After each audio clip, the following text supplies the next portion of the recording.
And we just had some great comms between the core and the crew. It sounds like everything is a go for splashdown.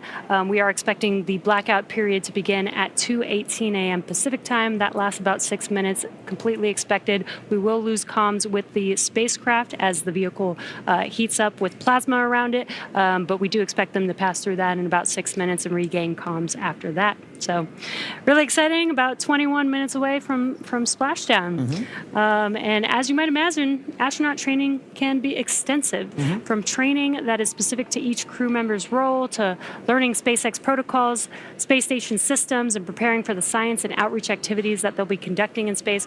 Private astronaut training is rigorous. In addition to the training in the field like they do through NOLS, or NOLS, the Axiom 4 crew spent about 35 days training inside of Dragon. Now, to prepare them for flight, our teams at SpaceX spent the last several months teaching the crew about orbital mechanics and how to live in microgravity. While this was more of a review for Peggy Whitson, for the rest of the crew, this was their first time flying on Dragon. The training program includes nearly 100 different lessons covering all aspects of the flight. The crew spent time inside of our Dragon training spacecraft to run simulations of ascent, the International Space Station rendezvous, and re-entry. And they also spent time at the launch pad in our suit-up room and working through emergency procedures that would be necessary in the unlikely event of a pad abort scenario. And beyond those critical trainings from SpaceX for the ascent return phases of the mission, Axiom Space has facilitated a host of efforts over the last 10 months to ensure that the crew and all of those who support them, like ground operations, mission control, flight controllers, are all ready for the mission while on board station. And kicking off efforts for that training at Axiom headquarters in August of 2024, the AX4 crew immediately began to familiarize themselves with the range of teams and systems that they would need to become proficient with in order to succeed.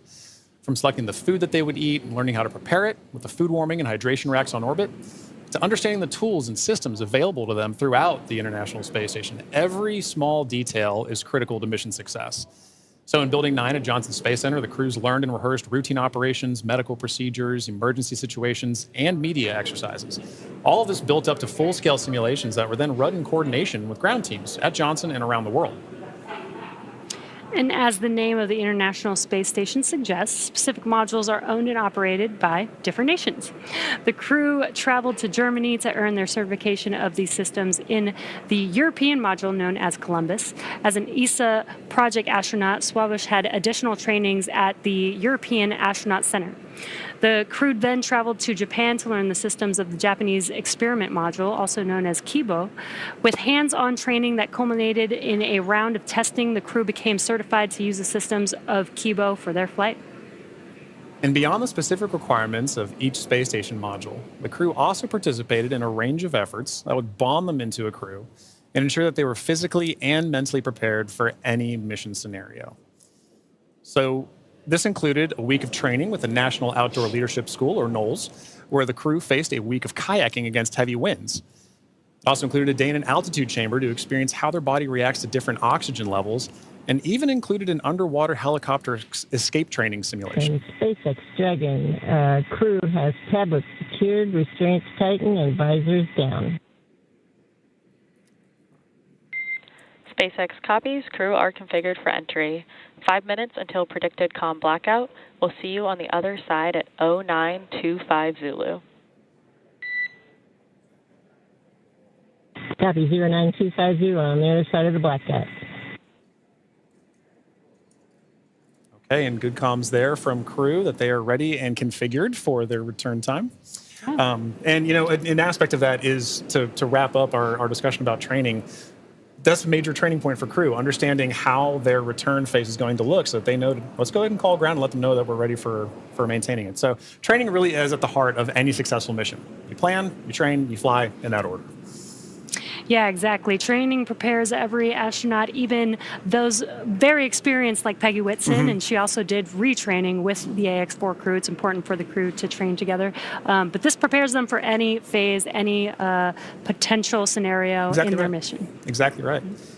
You know, and missions like this are important milestones for everyone involved, from the crew members who fly to those that they represent, to the host of scientists and engineers around the world who have an opportunity for their research or their technology to be tested in microgravity.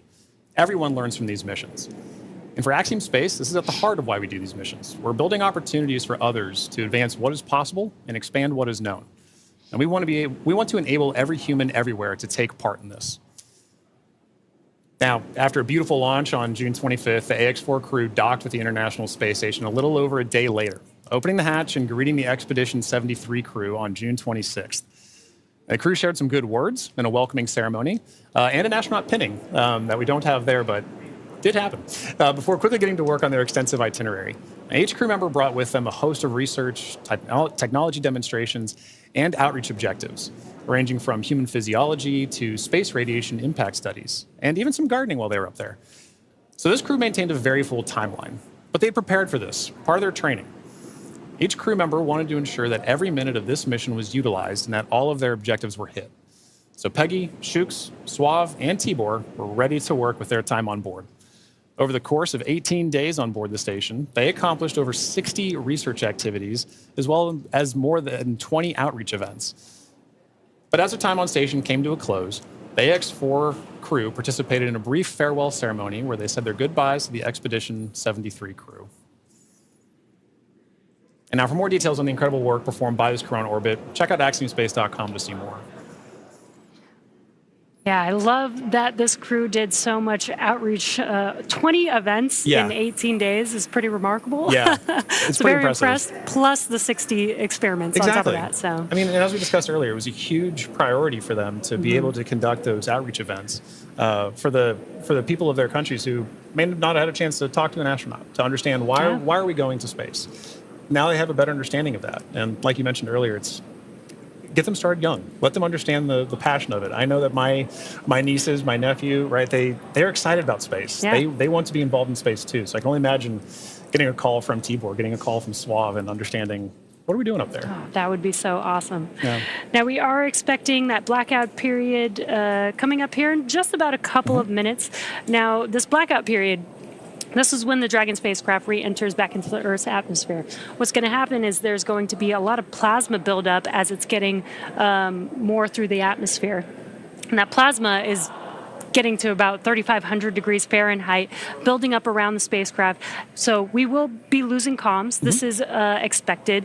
Today we're expecting it to last about 6 to 7 minutes, and then we'll regain comms. And you'll probably hear the core after the expected blackout period time has ended. Make some comms, some calls to the crew until they regain the comms and get confirmation from the crew that they can communicate with each other. That's exactly right. You bring up a good point. An expected loss of comm, or sometimes you'll hear loss of signal, or LOS. It's an expected part of spaceflight. It is planned for. They are predictable.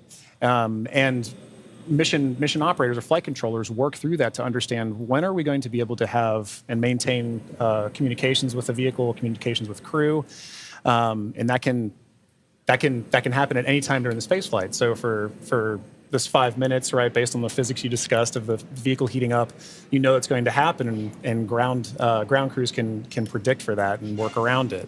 But it's a good reminder that we're waiting for those verbal cues, not just visual cues that we'll get. We've been able to see some visual cues today of crew in their suits, but also be looking for visual cues later, right? Good parachute deploy. We're also listening though for good verbal cues. So we heard a minute ago, Commander Peggy Whitson was calling down saying that crew is in a good configuration for us to go into this period of no comms. Yeah, and we do expect that blackout period has probably begun at this point. That's and right. Speaking of visual cues, I've had the opportunity to talk to some of the astronauts that have flown on our Dragon spacecraft, and they've said it's kind of one of the most spectacular sights they've seen. Really? With different, they said it looks like sparks outside of the window, but with multiple different colors, multiple different looks of what that plasma heating up around the vehicle looks like. So they should be experiencing that right now. The AX-4 crew still inside of the Dragon spacecraft. Again, this blackout period will last approximately 6 to 7 minutes. And again, we won't hear any comms throughout this period until the expected blackout time is complete, and then we'll start hearing comms from the core calling out to the crew. That's right. As we begin the second half of entry, Dragon is now beginning to flush nitrox into the cabin and continuing to top off the AX4 crew's suits with cool air. Again, this is what will allow the cabin temperature to remain comfortable while, as I mentioned, the external temperatures reach 3,500 degrees Fahrenheit. The heat shield is pointing forward, leading the spacecraft to the landing site. Dragon's primary heat shield is comprised of PICA 3.0, which stands for Phenolic Impregnated Carbon Ablator. First generation PICA was first developed by NASA for studying and sampling comets within our solar system. SpaceX then partnered with NASA to develop PICA X, which was the second generation product used on all Dragon 1 commercial resupply missions that successfully resupplied the space station on 20 missions. PICA 3.0 was developed specifically for use on Dragon as we prepared to begin flying crew with enhanced structural and thermal properties that optimized the heat shield and drove down cost and mass. The remainder of the Crew Dragon spacecraft is composed primarily of a SpaceX proprietary ablative material. It's another class of thermal protection which is lighter weight versus PICA and protects the underlying composite structure during re-entry to ensure the structural capabilities are maintained. Now, while Dragon will experience temperatures well over 3,000 degrees Fahrenheit during peak re-entry conditions, the characteristics of the TPS or thermal protection systems, coupled with the ECLIS environmental control and life support system in the pressurized interior, will ensure that the AX4 crew will stay cool and comfortable during all the phases of re-entry through splashdown with all that heat surrounding them. Exactly right. Well, now, as AX4 set a new benchmark for private astronaut missions with the most research activities executed aboard an Axiom space mission to the International Space Station to date. With over 60 experiments representing 31 countries, the mission showcased the growing global interest in leveraging low Earth orbit for scientific discovery. The research portfolio included 8 technology demonstrations, 12 life science investigations, and 27 research projects. And this research spanned a wide range of disciplines, from cancer biology to regenerative medicine to even artificial intelligence, agriculture, and materials science. And this further demonstrates how low Earth orbit is a platform for innovation. Now, many of these studies were designed to address challenges both in space and on Earth, such as improving disease modeling, enhancing food security, and developing smarter autonomous systems. Now, the scale and diversity of the AX4 research portfolio reflect a shift toward more collaborative science on orbit together, positioning commercial astronaut missions as catalysts for advancing knowledge and solving real-world problems. You know, Jesse, I think this is one of the most important things about a mission like this, is it allows us an opportunity to understand we have a number of problems that we're trying to address on Earth, and it is a unique opportunity to be able to go to low Earth orbit and understand some of the key aspects of that kind of research. And missions like AX4 really allow for those kind of problems to continue to have momentum behind them to be solved. The International Space Station has been tackling so many of these problems for over 2 decades now. Yeah. And that research needs to continue. It needs to keep going. I think a lot of people don't realize that some of the stuff that we have that seem very simple and common to us here on Earth actually sometimes come from the research that happens in space. Exactly right. Exactly right. One of the things we were talking about earlier is a major aspect of long-duration spaceflight is the radiation impacts. And I know for me personally, I thought one of the really interesting research topics or research experiments that was being conducted on orbit for AX4 was looking at what are the different materials and properties that we can use to protect against space radiation. So during the mission, we had a great call between Peggy Suave and Dr. Lucy Lowe with Axiom Space to discuss exactly what it is that we're trying to protect for and understand why space radiation is so difficult to wrap. So, you know, missions like AX4, they're all important. And we are now seeing great confirmations of the Dragon spacecraft making its return back to Earth right now. And while we are in a blackout period, this is an excellent view, seeing Dragon from the ground as it's re-entering back into Earth's atmosphere. Now, that blackout period is expected to conclude at 2:25 a.m. Pacific time, so just a couple more minutes here, and then hopefully we'll get some comms back between the core and the crew. But in the meantime, at least got some cool views of the crew almost back down here on Earth. Exactly right. And you know, making that kind of visual confirmation is such an important part of what we're tracking today. We're tracking a lot of very dynamic operations. And so being able to see what we see on the screen there is incredibly important for mission controllers. Dragon, SpaceX, comm check.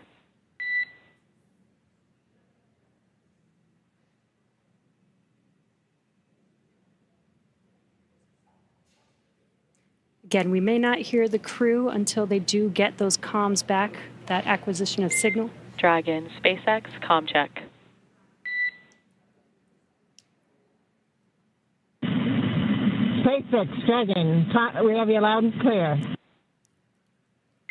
Dragon, we have you the same. Expect automated chute deployment. Dragon copies, automated chute deploy. And great news, as you heard there, we got comms from the X4 crew. That's exactly what we're waiting for, and I love that you can hear the excitement in Peggy's voice, too. Yeah. It's like she's done this before. Maybe a few times. A great live view on your screen inside of Dragon as they are re-entering the Earth's atmosphere. And we did hear confirmation that there will be the automatic drogue and parachute deployment coming up here shortly. And on your screen with that great live view. GPS converge. Expect nominal altitude for drogue chute deploy. Copy. Nominal GPS chute deploy. Now we're going to hear a lot of comms back and forth throughout these last 5 minutes here as the Corps will be calling out their altitude as they're making their way down, as well as when the drogue parachutes deploy and the main parachutes deploy.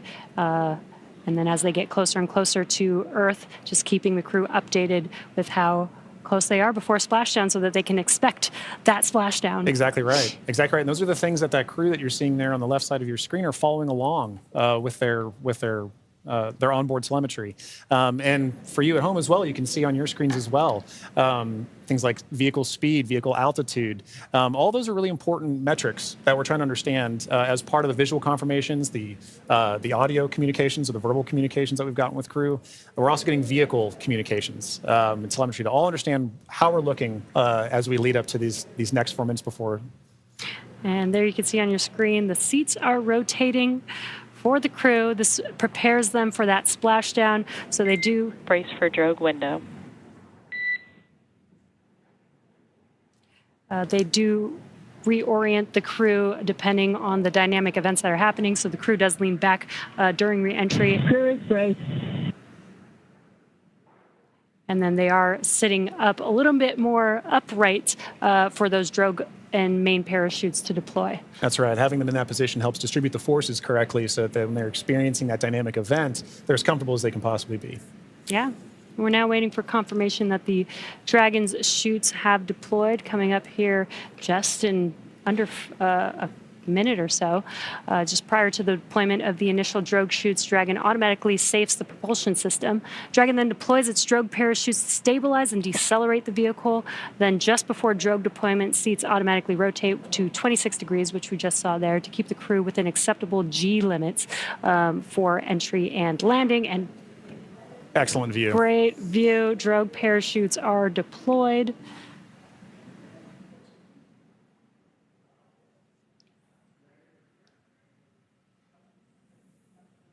View looking forward. Drogue descent rate nominal. Descent rate nominal, copy. Again, we're going to hear a lot of comms throughout this next 3 minutes here. This is looking forward on the Dragon spacecraft up at the chutes. Those drogue parachutes are fully deployed now, so we do expect those main parachutes to deploy here shortly.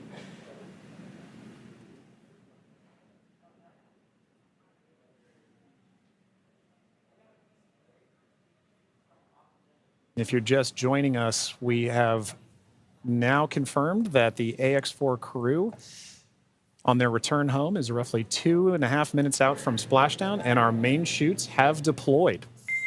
Main chute descent rate nominal. Copy. Main chute descent rate nominal, 1,000 meters for Dragon. We copy 1,000 meters.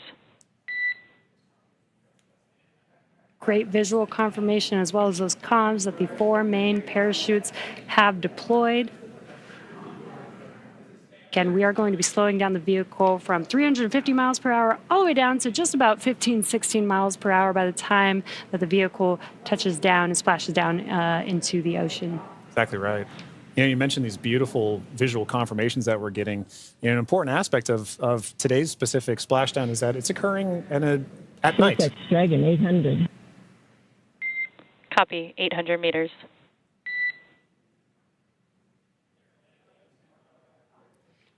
Commander Peggy Whitson confirming the spacecraft's altitude as it's making its descent into the Pacific Ocean just off the coast of San Diego in Southern California. Yes, love that it's coming off the coast of my hometown. 600 meters. 600 meters. And at 600 meters, we're just under a minute before that expected splashdown. The landing in water is a lot simpler and more reliable. Provides a little bit of margin against unlikely parachute issues.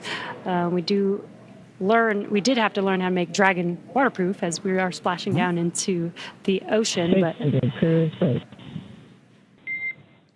SpaceX copies 400 meters. Reminder to brace for splashdown.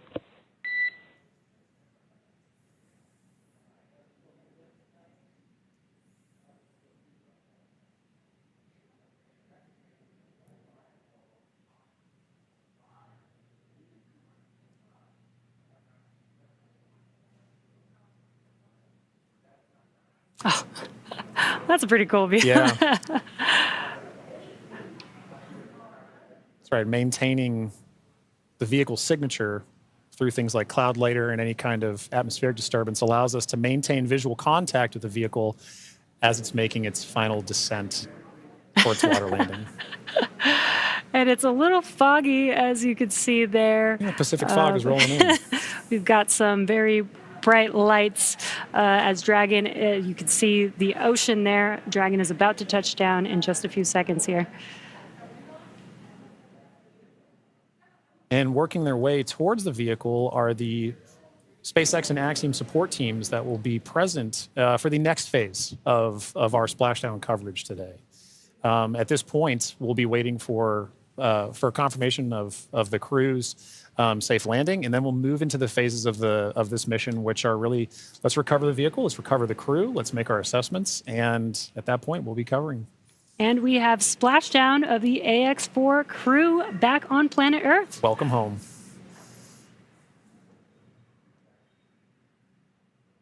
SpaceX Dragon splashdown. We are in Stable 1. SpaceX copies splashdown in Stable 1. On behalf of SpaceX, welcome home.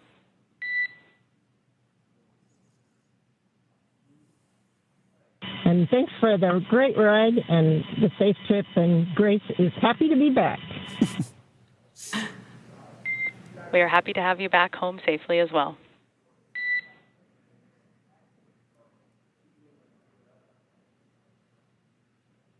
Some words between the Corps and our commander, Peggy Whitson, as the AX-4 crew has made it back home, splashed down at Dragon. SpaceX, for your awareness, SISTI system verifications are in progress. I will report back when recovery personnel are en route.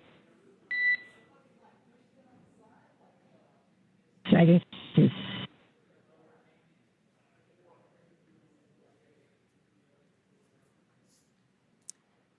Yeah, so now you can see a couple fast boats are going to be approaching the Dragon spacecraft.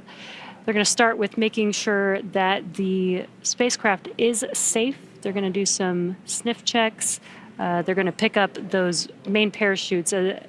As Dragon splashed down, the chutes were immediately cut to make sure there's no safety issues there. So we'll pick up those main parachutes up.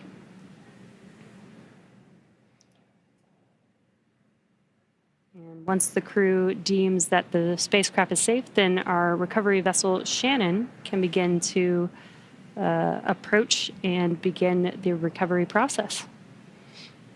So we are now eagerly waiting on recovery of our Dragon spacecraft with the AX-4 crew. Dragon has already autonomously completed several steps to save itself following splashdown. So for those of you just joining us, the return of AX-4 has gone smoothly so far, and we just got great confirmation that crew has splashed down. So Dragon successfully re-entered the Earth's atmosphere, followed by deployment of its parachutes to slow the spacecraft down to a gentle 15 miles per hour. And at that point, they successfully splashed down in the Pacific Ocean at 2:31 a.m. Pacific time, off the coast of Southern California. So at this point, like you mentioned, Jesse, we are just waiting for Dragon's recovery from Shannon. Yeah, upon detection of landing, Dragon automatically releases the main parachutes to prevent wind from pulling the spacecraft. Dragon then automatically saves any pyrotechnics still present on the vehicle and may automatically perform additional minor system reconfigurations. The astronauts remain seated and in their suits at this point, but the onboard air conditioning keeps temperatures in check inside the spacecraft, and the communication systems on board remain powered so the crew can continue to communicate. And as we're watching, SpaceX has 2 fast boats in their recovery fleet, which move very quickly to get to the splashdown point. And those are being followed by Shannon, the main recovery vessel, which will move into position upwind of the spacecraft. The 2 fast boats have very specific roles here in these operations. The first fast boat makes initial contact and is focused on immediate safety inspection of the vehicle, checking for vehicle integrity and any presence of hypergolic propellant vapors. This ensures that it's safe for Shannon to approach the Dragon spacecraft. Now, once Dragon is cleared for full approach, the team begins rigging the spacecraft for water recovery by the recovery ship. The second fast boat is responsible for parachute recovery and also serves a redundant boat to the first. So we'll see a team member. We'll also see a team member on a jet ski helping to gather up the now detached parachutes that you mentioned came off, Jess. Yeah, and it'll take a little over 10 minutes for the recovery crew to complete their safety checks. Then once they're complete, the team will begin preparing Dragon to be lifted into the recovery vessel. As part of the preparation for this lift, one member of the recovery team will climb on top of the spacecraft so that they can attach Dragon's hoist rings and connect the lifting lines. Now, it will take us less than an hour to raise Dragon to the recovery boat and remove the crew from the spacecraft. And then after medical checkouts, the crew will return to shore by helicopter and then be flown back to Houston. That's right. And each of these next steps are entirely dependent on the status of the crew. Axiom Space is Dragon SpaceX, we have pulled go for recovery personnel approach. Expect fast boats alongside in 1 minute. Dragon copies. We'll be waiting. And with that call from Core to Commander Peggy Whitson, you can see now the fast boat making the 2 fast boats making an approach to the Dragon that you see in the middle of your screen with that flashing green beacon. Now, as we mentioned, Axiom Space's chief medical officer is on the main recovery ship Shannon and is ready to put eyes on this crew for the first time since they departed quarantine together. And our medical teams will be with them every step of the way home.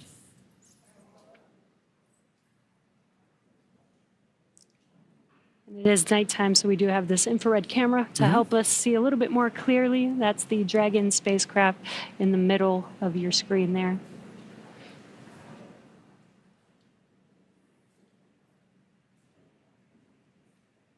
These SpaceX fast boats are now making initial contact with the Dragon spacecraft. Excuse me.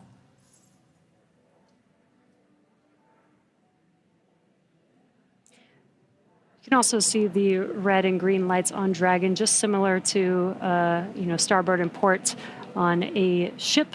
We have that for nights like this where it's a little bit harder to see the orientation of the vehicle, so those red and green lights help us understand which side of the vehicle and orientation that we are approaching.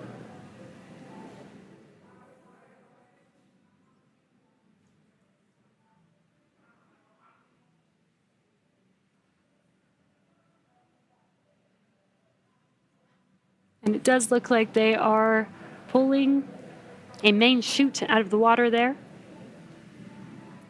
Again, those detach immediately as soon as the spacecraft splashes down. This helps prevent the wind from dragging the spacecraft after it's splashed down and helps keep the crew safe. But we do recover those main parachutes, keep them out of the water. Exactly. And as we just discussed, each of these fast boats has a very specific role that they play. That is all part of, again, the ground operations that support the retrieval and recovery of the spacecraft, as well as the X4 crew. So all of these are part of the ground training that's required in order to pull off those operations safely and successfully. So even though we're having, splashdown at night, right, we're able to ensure that we're executing smoothly, but executing successfully.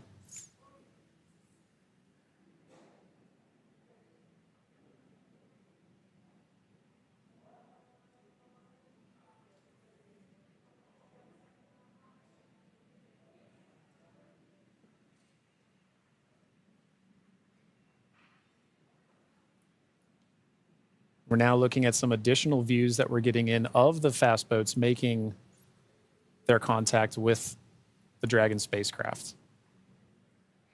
And we should be seeing a crew member actually climb on board the spacecraft, Yep. do some final safety checks, and then help begin setting up the rigging for the spacecraft to be lifted out of the water. That's right. It's all part of a coordination, a choreography of events, right? Getting from spacecraft is in the water. What are the next few steps that have to occur before we can get Dragon onto the recovery vessel Shannon? And this is a very key moment in that. Yeah, and right now you can see them doing the sniffs, making sure that there's no hazardous gas or chemicals around the vehicle and that it's safe for the team to actually approach and climb onto the spacecraft. And as always, the recovery crew is wearing the PPE necessary to perform these operations. PPE is personal protective equipment. And it's a good reminder that even in this phase of the mission, we're excited crew is home, but the job's not done yet. We're taking this time to make sure that we're operating smoothly, that we're operating safely, so that we ensure a safe return for the crew on board the vessel and back home to their families and teams. Yeah, we call conclusion of the mission when the crew egresses the spacecraft, and egress means to exit the spacecraft.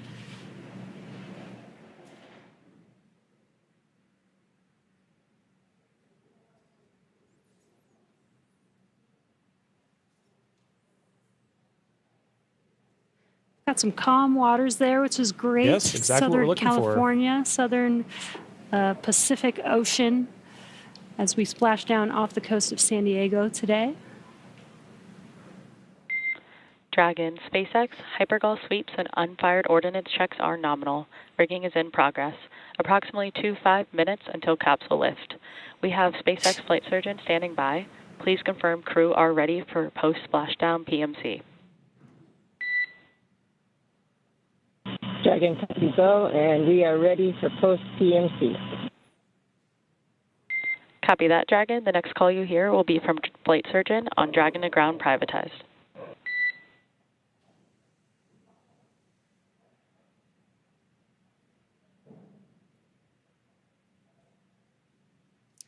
And you heard those comms. The team is going to do some medical checks. They are going to do that on a private net. And that's what those comms were, confirming that they're switching the nets that they will be communicating on. And this is just to make sure that the crew is feeling okay. Exactly right. Through all those dynamic events. Yep.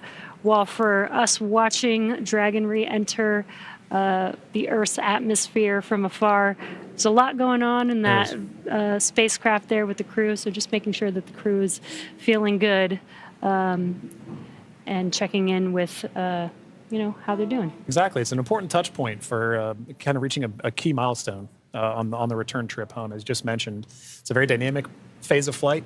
And those private medical conferences or PMCs with a SpaceX flight surgeon really allow ground teams to be able to make an initial assessment of crew while the team is also, the ground teams outside are continuing to work that rigging. They mentioned it take about 25 minutes for crew to rig and then hoist the Dragon spacecraft into the recovery vessel. So while those operations are happening, crew will also be talking with ground medical personnel just to get an understanding of, hey, how's everybody doing? How are we looking forward to it? Yeah.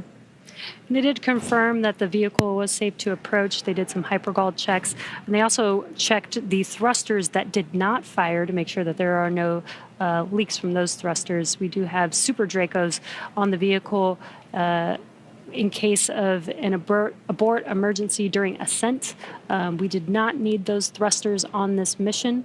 And again, they are only used for the ascent portion, but we do want to make sure that throughout the mission, as the Dragon spacecraft was docked to the International Space Station for 18 days, that everything is still good and safe, again, to complete these final recovery operations.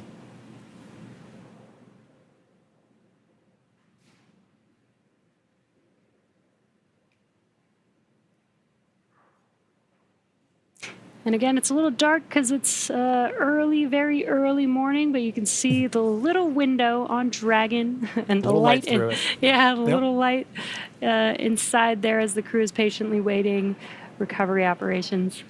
It's a very different view that they're having outside that window than they had for their flight up and their flight home. Yes. But all the same, I'm sure that they're also glad to say, hey, we're home. If you're just joining us from home, you are seeing live views of the Dragon spacecraft that has returned home from the Axiom 4 mission. After launching on June 25th, the Axiom 4 mission... Dragon SpaceX, Dragon to ground is now unprivatized. Com check. We have you loud and clear on Dragon ground. Copy, Dragon. We have you the same.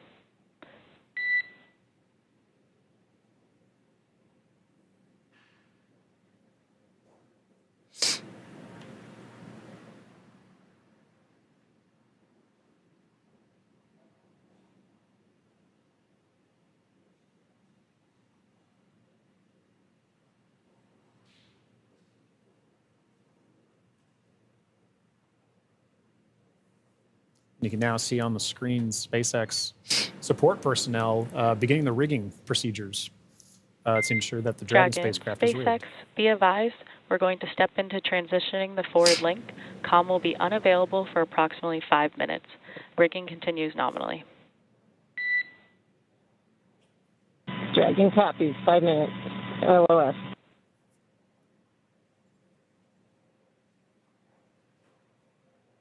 Again, the Corps just keeping the crew updated with the operations that they're performing. They won't have comms for about 5 minutes, but rigging is continuing, as we can see there, with the recovery crew member standing on top of the spacecraft. Yeah, working very important procedures for the next phase of the AX-4 mission. And for those of you who've been following along since June 25th, when a Falcon 9 lifted off from Kennedy 39A, this was a pristine new Dragon. That crew had the privilege and the pleasure of naming Grace. And now that it's gone through its first mission and landed back safely in the Pacific Ocean, you can see exactly what the spacecraft goes through on its return home, but very much a sign of a successful mission.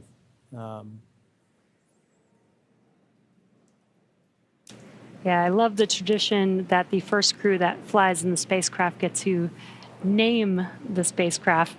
And Peggy Whitson had some great words on why they named the spacecraft Grace, which I think is amazing. And we've got a great fleet of Dragon spacecraft. And speaking of Commander Peggy Whitson, she's actually our third frequent flyer. Yeah. Our first frequent flyer was Michael Lopez Alegria from Axiom Space. Yep. Second being Jared Isaacman when he flew on the Polaris Dawn mission. And now Peggy Whitson flying for a second time on a Dragon spacecraft. At SpaceX, we're trying to make these vehicles reusable, just like aircraft when you fly and fly over again multiple times a day. And we're getting closer and closer to that with the same crew members flying again, which is awesome.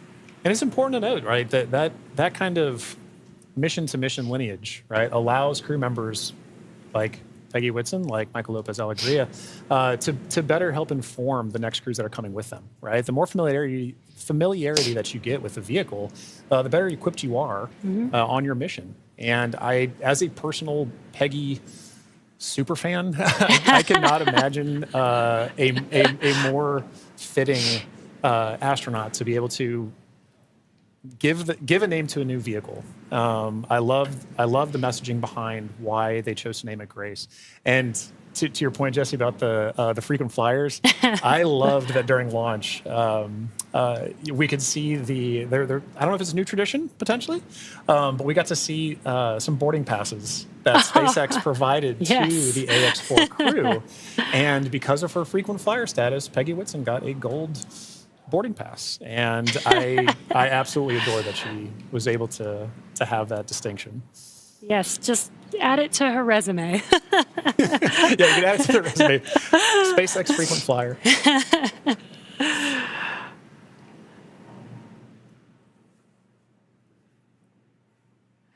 Yeah, I love the boarding passes. Again, always trying to make it as common as aircraft, planes that we fly on every single day. Exactly. And we're still just in the beginning, but I feel like we've made a lot of progress in the last 5 years, and we still have a lot of new things, new missions, and improvements that we want to make to, future spacecraft and launch vehicles. So I'm excited for the future. I really do believe that we could get to aircraft, plane, regular flight, multiple flights a day within our future. I think we can. And human spaceflight it's a team sport, and it is something that you are always learning from. No matter how commonplace any of these missions get, right? There is always the amount of training that you put into it to execute that plan, train, fly mentality, and being able to perform these missions, being able to say that Peggy has flown on multiple Dragon spacecraft at this point, kind of highlight that every time she's going to still go through the same training that she did for the last mission, that all these crew members, that all of the ground support personnel are going to be ready to support missions like these from even well before crew is on the launch pad, all the way through splashdown, pulling them onto the recovery vessel here for the Dragon spacecraft. And you can see on your screen both the fast boat and the recovery vessel Shannon making approach to Grace, our Dragon spacecraft.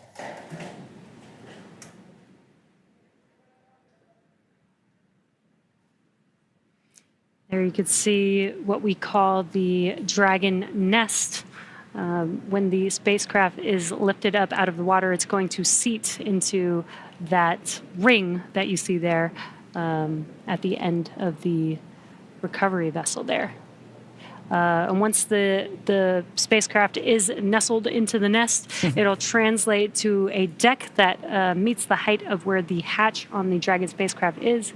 That'll enable the crew to egress or exit the spacecraft easily onto a platform in the recovery vessel. And talking about the crew, Jesse, we've mentioned this idea of this kind of understanding the aspects of spaceflight, as mentioned earlier, being able to do STEM engagement on the mission, but also being able to spend time and honestly, your crew commander being somebody like Peggy Whitson, for Shooks and Suave and Tibor to be able to take that knowledge back to their respective space agencies and to their countries is a huge step forward for what you just mentioned earlier about making sure that that human spaceflight as a team sport continues for everybody to understand what's going on, because now Shooks and Suave and Tibor have a very important distinction, and they now have a very unique perspective on what it takes for a human spaceflight mission to occur. as first time astronauts, they're going to take back all that knowledge from their time on the International Space Station and be able to make huge impacts with their space agencies and their countries. Yeah, I'm sure they learned a lot from Peggy Whitson, but also the other crew members that are currently on board the International Space Station. They got to interact with so many different people with diverse skills. Exactly. And 18 days is quite a long time in space. It is. So it's a good amount of time. I believe this is the longest duration for an Axiom space mission so far. That's right. You know, we heard a lot of those kind of sentiments shared between the AX4 crew and the Expedition 73 crew currently on the International Space Station during their farewell ceremony, during their undocking last night. It really kind of underscored the aspect of once you're up there, once that hatch is open, it's all one team. It is like we keep saying it's a team sport, but once they were in there integrating with the Expedition 73 crew, that AX4 crew was learning so much more. And it was highlighted in everything that they were able to execute, right? We mentioned earlier over 60 research projects, over 20 STEM engagements, outreach events.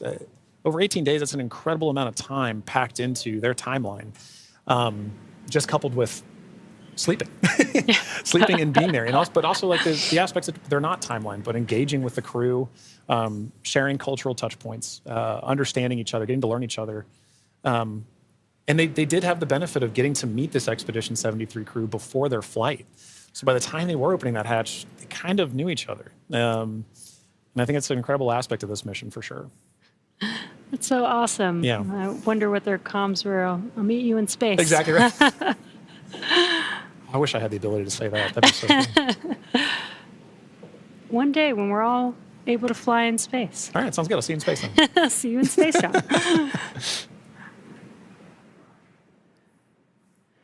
Looks like we're getting closer. They are pulling the spacecraft towards the recovery vessel. Looks like we're rigged up, and you can see the hydraulic lift moving forward and down. And then it will begin to lift the spacecraft out of the water and again into that dragon nest that you see there on the recovery vessel.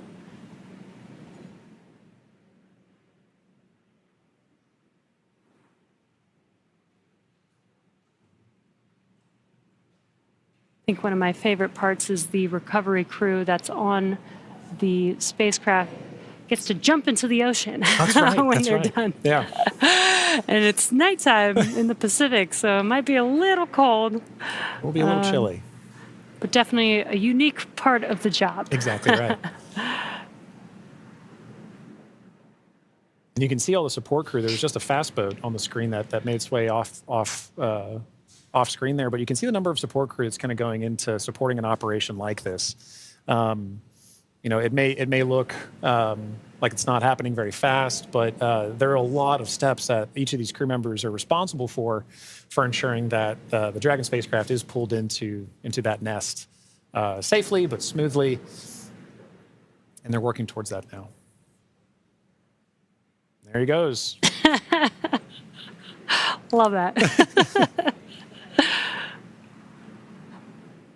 Despite the freezing temperatures, it looks fun. And he got out of the water pretty fast, so I think you're right about that.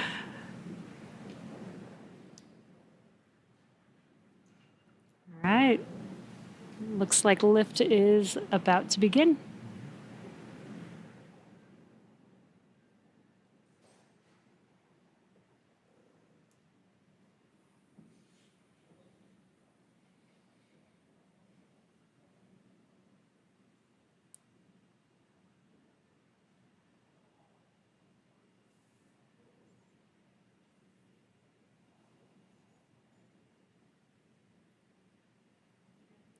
Those of you just tuning in, the AX4 crew splashed down off the coast of Southern California a little under 30 minutes ago. And we are now in the Dragon SpaceX. Rigging is complete. Stand by for capsule lift. Dragon copies. Dragon SpaceX, capsule lift in progress, brace. good verbal confirmations there and visual confirmations that we're getting a successful lift. Dragon copies. And again, those comms, crew can't see what's happening outside of the spacecraft, so letting the crew know what's happening so they understand, you know, the vehicle moving, what those different feelings are with the spacecraft moving around. Trying to give crew some level of situational awareness of where they are and where they're going next. So Dragon will remain in the nest during the crew extraction and for the journey back into port. The spacecraft is currently was just lifted, as you saw, and set on the nest. And from here, it'll be centered and oriented. And then from there, Dragon will be translated into the hangar underneath the helipad aboard the ship so that we can then open the hatch. And once open, a SpaceX medical doctor will be the first one in to check on the crew to see if they are ready to egress out of the vehicle. And as we noted earlier, Axiom medical teams are also on the recovery vessel working in tandem with SpaceX staff to assess and assist the crew. The astronauts will egress, or what we call exit, from Dragon's side hatch, pending spacecraft orientation in the water. Before opening the hatch, the spacecraft's cabin pressure must be equalized with the outside environment. Now, once the hatch is opened, that will be the Axiom 4 crew's first breath of fresh air since boarding Falcon 9 at the start of their mission on June 25th. And that will be an exciting moment for the crew, I know. But for the crew and also for the ground crews, getting that first confirmation of your crew exiting the spacecraft, getting good medical checks, and then coming out and giving a thumbs up is something everybody wants to be able to see, and we'll be able to see it soon. Yeah.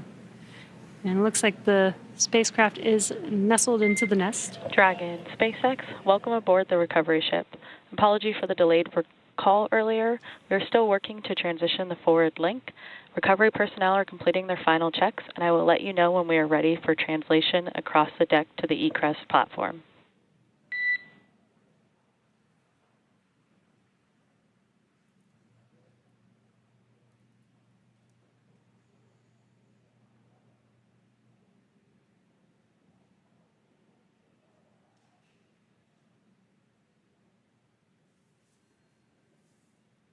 Now, they are de-rigging the spacecraft, but they're also doing some final sniff or leak checks and then covering the thruster locations prior to opening that hatch. Let's just make sure that the vehicle is more than safe for the crew members to exit the vehicle.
Again, if you're just now joining us, the Dragon spacecraft has been lifted onto the recovery vessel Shannon.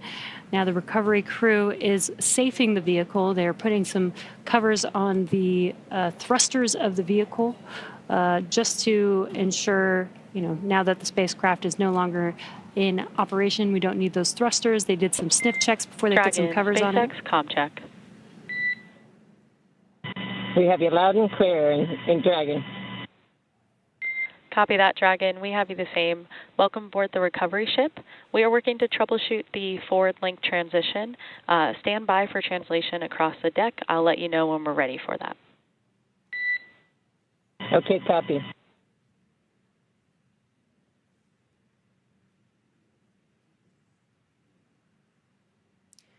The crew is preparing for translation. This is where that Dragon nest is going to move the spacecraft towards the deck, and that deck is going to meet the bottom of the Dragon hatch, and that'll enable the crew to egress or exit the Dragon spacecraft onto a platform on the recovery vessel.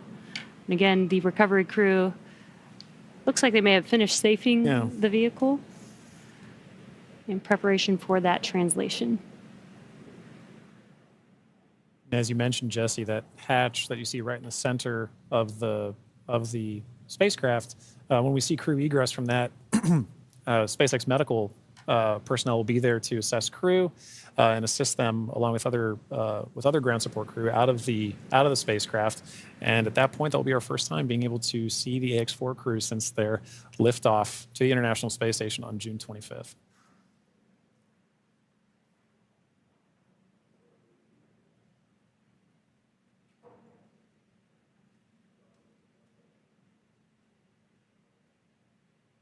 On a side note, I do love seeing crew go into and come out of the hatch, whether it's the side hatch or whether it is the docking port. I love seeing the smiles on their faces. Yeah, it's going to be exciting for them once we open this Dragon side hatch. Again, it'll be the first breath of fresh air in about 20 days for them since they boarded the Falcon 9 on launch day. And it is an interesting distinction. You launch in the Atlantic and you splash down the Pacific. It's very different breaths of air that you're getting. And you traveled all over space for thousands of miles. 288 orbits, something like 7.6 million miles, all just to come down across the country. Millions of miles, I should say.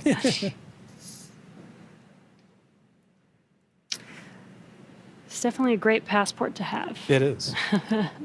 Maybe that could be the next memento that we can provide crew before they lift off as a passport that they can see. I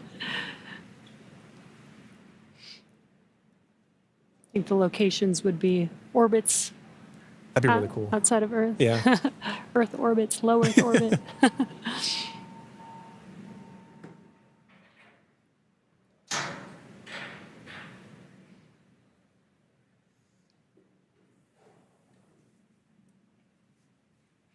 Again, next up, we are expecting the translation of the Dragon spacecraft named Grace, named by the Axiom Mission 4 crew. Again, the spacecraft will translate in preparation for hatch opening and exiting of the vehicle. A few moments ago, Core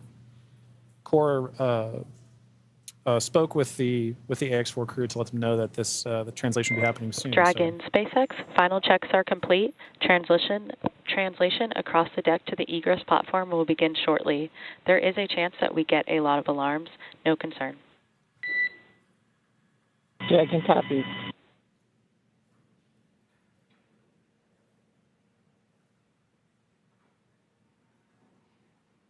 And we have movement. Translation is beginning.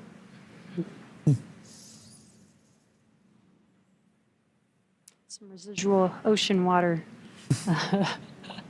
flashing down, and then we are washing down the hatch area. Again, just preparing for the vehicle's side hatch to be opened. Getting some of that salt water off, maybe some of that plasma from reentry off. Right, all nominal processes to ensure that that crew can safely egress the vehicle, but also that ground personnel are safely protected while handling the spacecraft and crew as well. So at this point, we can see SpaceX personnel positioning themselves to support in this, as well as the spacecraft making final approaches to that upper landing pad for crew to egress the vehicle.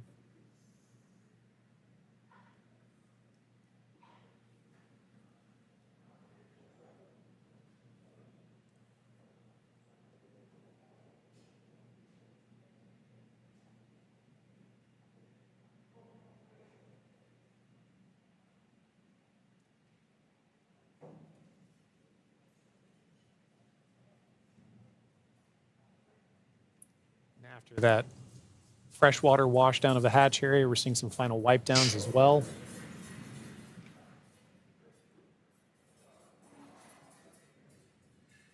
For those with a keen eye as well, you could see on the side of Grace, as it was making its approach towards the upper landing, the Axiom logo proudly displayed on the spacecraft. We had some great shots during the docking footage of SpaceX, Axiom, making a beautiful image of the vehicle docked to the International Space Station. It's a little worn. A little but toasty. A little toasty. A little toasty. All part of nominal ops, though. 3,500 degrees Fahrenheit That'll will do that.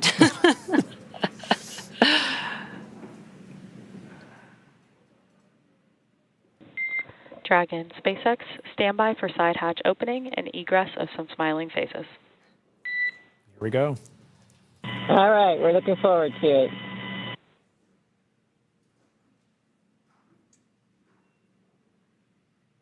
They are just about to open that side hatch. And again, first person that'll greet the crew will be the medical officer.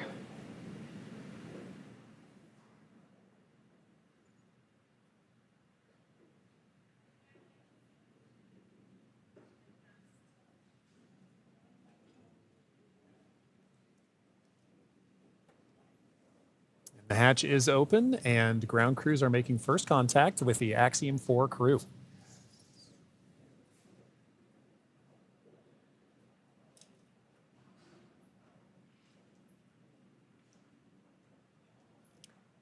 And you see that square-looking tool. That's just a protector for the hatch seal for while the crew egresses.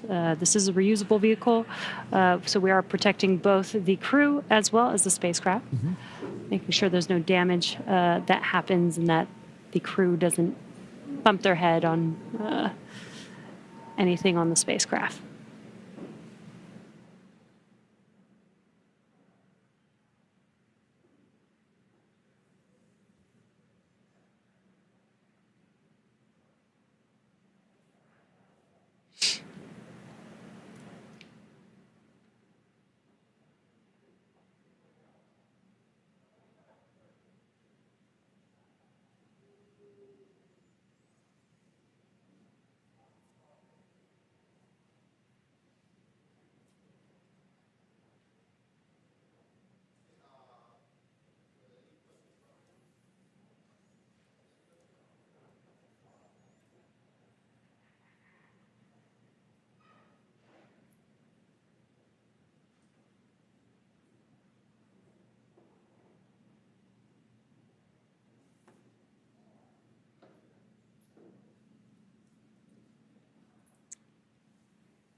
Looks like we're getting, the crew's getting some first photos. Yep. That's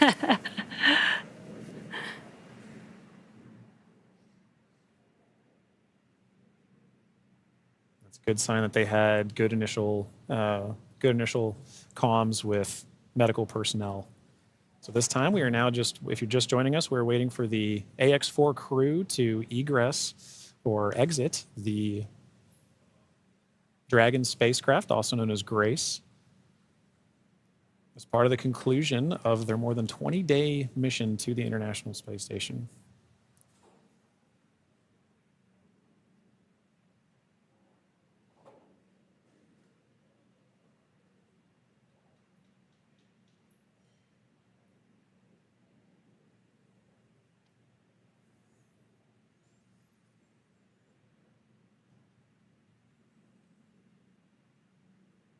You can see the crew is handing some of their cargo. That looks like their tablets that they use throughout their mission.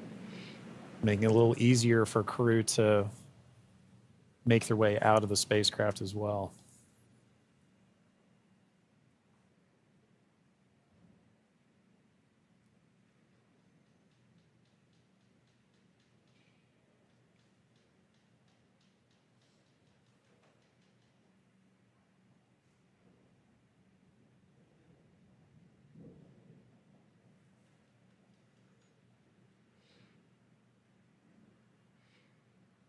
Looks like they just removed the footrests.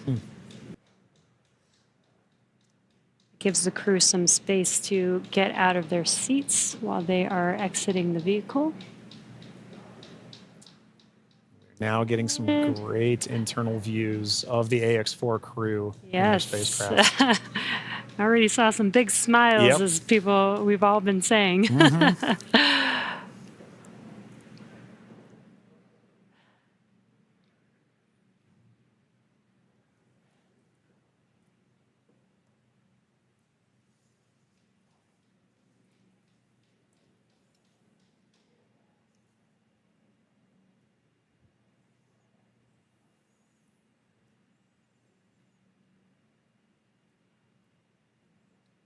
As we wait for the AX4 crew to egress the vehicle, you can see ground crew is still putting in aspects of I'm not going to call it rigging, but hardware to help the crew get out of the spacecraft more easily. Reminder that they've been in microgravity for a little over 20 days, and occasionally your first few steps back on Earth can be slightly challenging. It's a little different in microgravity than dealing with the gravity here on Earth.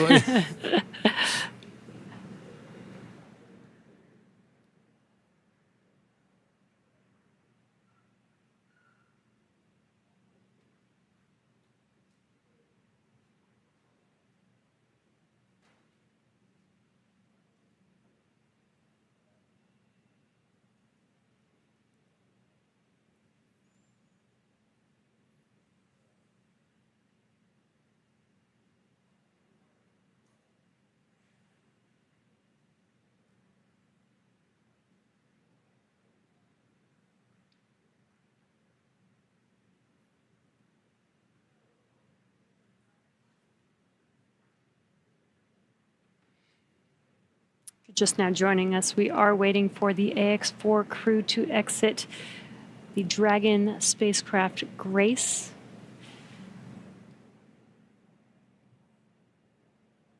Peggy, Shooks, Suave, and Tibor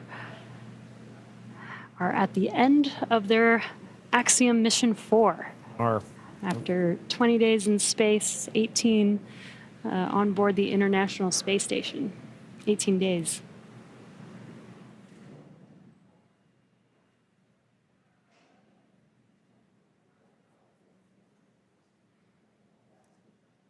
And now this wraps up a very significant portion of the mission, but it's not entirely over. We still have a few medical checks to go, and then in addition to that, the AX4, all the research done on the AX4 mission is all going to be in a world of post-processing, analysis, assessment, and that's all part of it, as well as crew debriefs. So, following after crew egresses the spacecraft and gets good medical checks, at that point we'll be getting the crew back home, and then continuing the final, we'll call it terrestrial-based operations of the That's AX4 right. mission. I guess it's more of the end of the space-facing portion of the mission. Operational phases. Right. We're still going to take our time to get there. You can see ground crews are still working with the crew members and hardware inside. They've established some ground support equipment to help in the aid of the AX4 crew getting out of the spacecraft.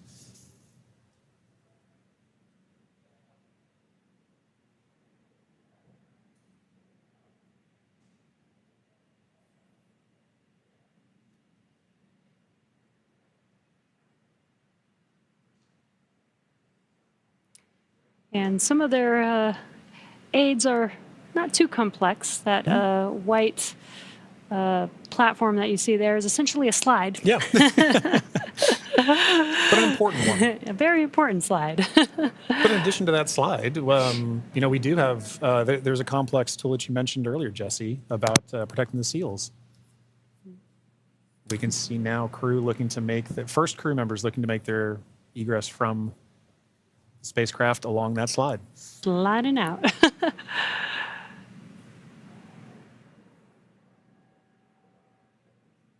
And there she is. We see Commander Peggy Whitson, all smiles, exiting the spacecraft Grace. That is a beautiful sight. Peggy Whitson, the AX-4 commander, is home, having logged 695 days in space on 5 flights. She is the 7th on the all-time list for most days in space by a human. It's an incredible feat. Legendary.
So far, we've had Commander Peggy Whitson exit the Dragon spacecraft. We are waiting for the remaining 3 crew members of the AX-4 crew. There's no real order to the egress. It's really up to the crew. So we're patiently waiting to see who's up next. Right.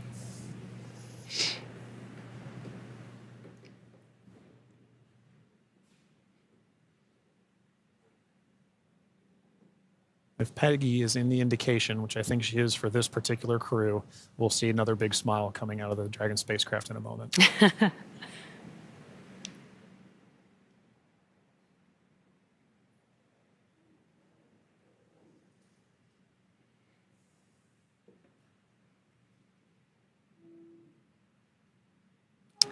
And we've got our pilot, Shubhanshu Shukla, as our second crew member exiting the spacecraft. And some big smiles, as you said. India reached a major milestone for the nation's space exploration goals. AX-4 pilot Shubhanshu Shukla became the first astronaut to fly from the country's newly established astronaut corps. His participation marks a vital step forward for ISRO's Gaganyaan program, which aims to send Indian astronauts into space aboard domestically developed spacecraft. Shukla's flight demonstrates India's readiness to execute international missions and reflects the country's broader ambitions to become a key player in the global space community. As India continues to expand its capabilities in crewed spaceflight, this mission serves as both a proving ground and a symbol of its commitment to innovation, collaboration, and leadership in space exploration.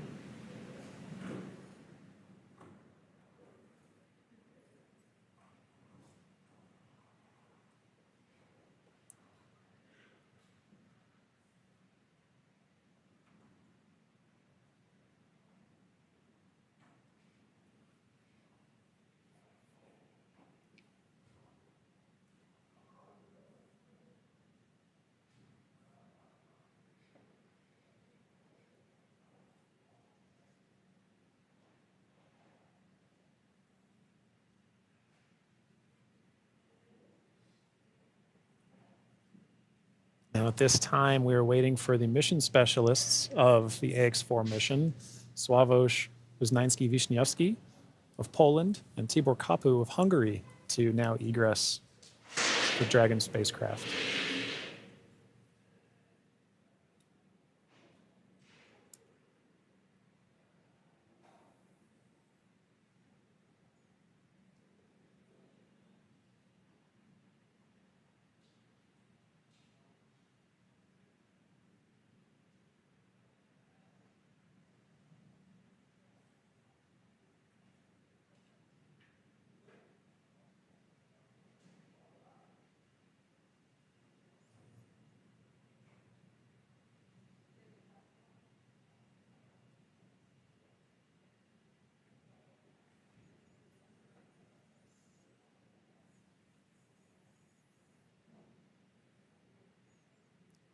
We have our third crew member now egressing the vehicle. And there is Sławomir Uznański-Wiśniewski of Poland. Sław is all smiles for this, which I love to see. Now, Poland's participation in the AX4 mission through the Ignis program marked a pivotal step in the country's growing role in space exploration. Astronaut Sławomir Uznański-Wiśniewski, flying in partnership with the European Space Agency, led a research agenda focused on some of the most pressing challenges in human spaceflight: mental health, artificial intelligence, and radiation monitoring. These areas are critical not only for ensuring astronaut well-being on long-duration missions, but also for enabling safe and sustainable exploration beyond low Earth orbit. The Ignis mission reflects Poland's strategic investment in cutting-edge science and its ambition to contribute meaningfully to the future of deep space travel. It also signals a broader shift in Europe's space landscape, where emerging space nations are taking on increasingly vital roles in shaping the next era of exploration.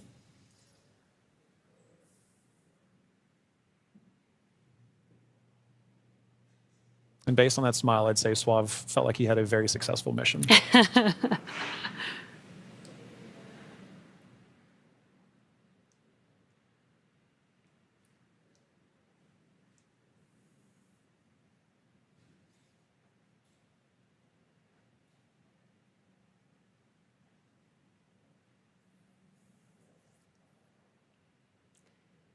3 or 4 crew members have exited the Dragon spacecraft. We're now just waiting for the final crew member, Tibor, to exit the spacecraft here.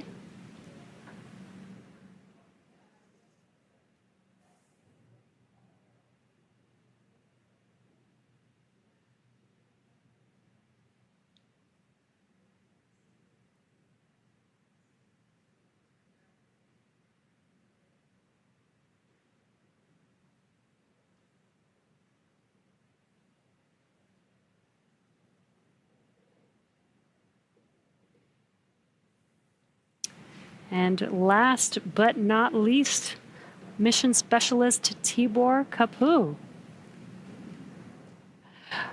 Hungary marked a significant milestone in its space ambitions with the AX4 mission as astronaut Tibor Kapu became the first Hungarian to reach the International Space Station, and all smiles from him there. His participation under the banner of the Hunor Hungarian to Orbit program represents Hungary's commitment to advancing its role in international space exploration. This mission signifies the country's return to human spaceflight after decades and highlights its strategic investment in science, technology, and innovation. And Jesse, it was wonderful seeing Tibor's smiles and waves and high fives. You knew how important this mission was to the crew as they were prepping for it and throughout the mission. And seeing them be able to egress with the same smiles that they went into the capsule with, or into the spacecraft with.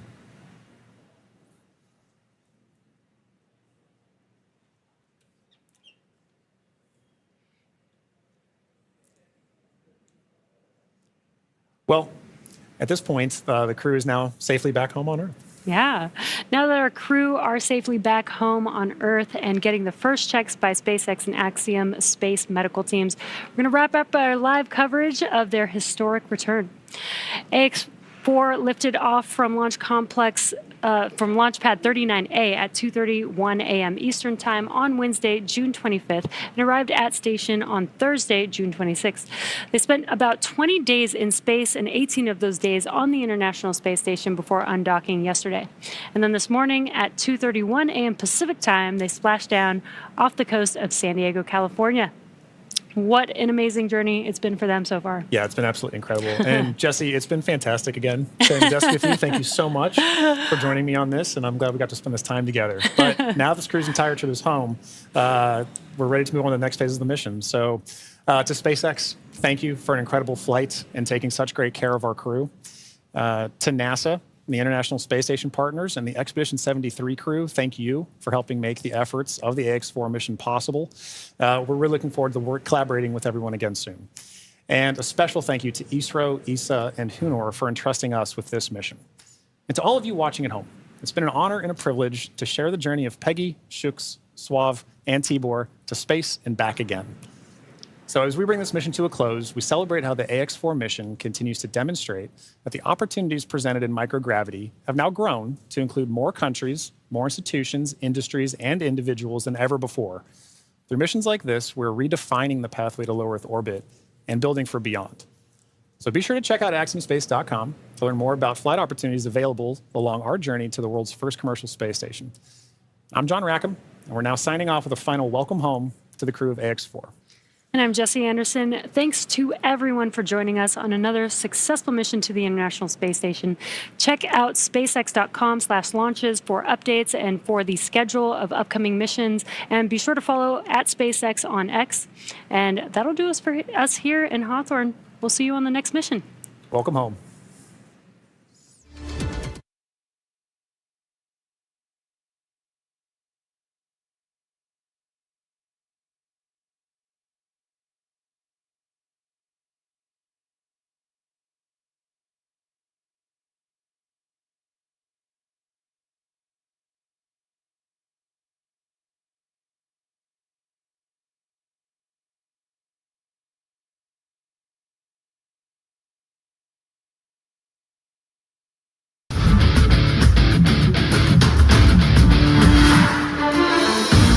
ദൃശ്യമാധ്യമരംഗത്തെ ചരിത്രം തിരുത്തിക്കുറിച്ച വാർത്താ channel. പരസ്യങ്ങളില്ലാത്ത, വാണിജ്യ താല്പര്യങ്ങളില്ലാത്ത മലയാളത്തിലെ ഒരേയൊരു വാർത്താ channel Shekinah news. ആത്മീയ ശുശ്രൂഷകളുടെ തത്സമയ സംരക്ഷണങ്ങൾ ഈ ചാനലിന്റെ മാത്രം പ്രത്യേകത. ആനുകാലിക വിഷയങ്ങളിൽ ശക്തമായ ഇടപെടലുകൾ നടത്തി ക്രൈസ്തവ മൂല്യങ്ങളിൽ അടിയുറച്ചു നിന്നുള്ള മാധ്യമ പ്രവർത്തനവുമായി ധീരതയോടെ സത്യത്തിന്റെ പക്ഷം ചേർന്ന് നിന്നുള്ള വാർത്തകളും പ്രോഗ്രാമുകളും ഉൾപ്പെടുത്തി സത്യത്തിന്റെ സാക്ഷ്യമായി മുന്നേറുന്ന ഷെക്കീന മാധ്യമ ശുശ്രൂഷകൾക്ക് താങ്ങാകാൻ നിങ്ങൾ തയ്യാറല്ലേ? ഞങ്ങളെ ബന്ധപ്പെടുക. Phone number 7510697439. Email shekinah@gmail.com. Support Shekinah.